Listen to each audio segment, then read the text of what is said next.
The bigger the government, the smaller the citizen. This is one of the most important realizations about society you will ever have. In fact, this understanding is the primary reason for America's unique success as both a free and affluent society. Everything gets smaller as the government gets bigger. Liberty gets smaller, individuality gets smaller, goodness gets smaller, and human character gets smaller. This is not a political point on behalf of a political party. It is simply an observable fact, and it's just common sense. Now, no one denies that government can and must do certain things. There's plenty for government to do. It's the government that must protect us from foreign attacks. That's why we have armed forces. It's the government that must protect us from criminals within our country. That's why we have police. Likewise, fire departments and courts are obviously necessary government institutions. And yes, when all else fails, private and religious-based charities, families, friends, then too the government must be there to provide a safety net of last resort.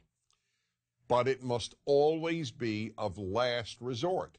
When government is the first resort, the first place citizens look when they have a problem, bad things happen. As government grows, almost everything else begins to disappear. The first thing that goes when government gets bigger than it needs to be is goodness. Yes, goodness. As the state gets bigger, people simply do less good for their fellow citizens. After all, why help others when the government will do it for you? This is the reason that, as noted by the international nonprofit organization Charities Aid Foundation, and shown in study after study, Americans give more charity and volunteer more time to help others than do Europeans, not to mention just about everybody else in the world. From the beginning, Americans understood that government must be small, and therefore individuals must devote time and money to helping others, as well as non-governmental institutions of goodness. They have to be large and plentiful. Europeans, on the other hand, with their philosophy of big government, came to rely on the state to help their fellow citizens and even their own family members. The second thing that diminishes as the government grows is the character of many of its citizens. Just as taking care of others is a sign of moral character, so is taking care of oneself. Relying on others to take care of you when you are capable of taking care of yourself is just plain selfish and the very definition of irresponsible. And it gets worse. The more people come to rely on the state to take care of them, the more they begin to develop a sense of entitlement. A sense of entitlement is the belief that you do not owe others, but that others, in this case the state and your fellow citizens whose money supports the state, owe you. A sense of entitlement creates two other bad character traits: ingratitude and resentment. The more people expect to be given, the less grateful they will be for what they are given.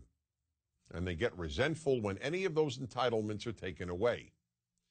The third thing that bigger government diminishes is liberty. This should be obvious. The more government, the more rules, the less liberty.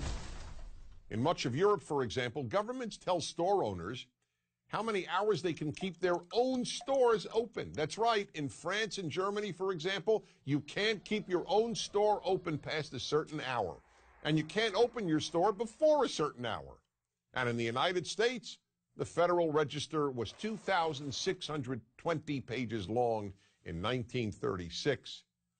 By 2012, it contained 78,961 pages of rules and regulations. There are, however, some things big government always does increase: corruption, fraud, and theft. How could it not? Unless you think people are angels and that political power attracts angels, you know that a lot of people with almost unlimited power and with access to almost unlimited sums of money will abuse those powers.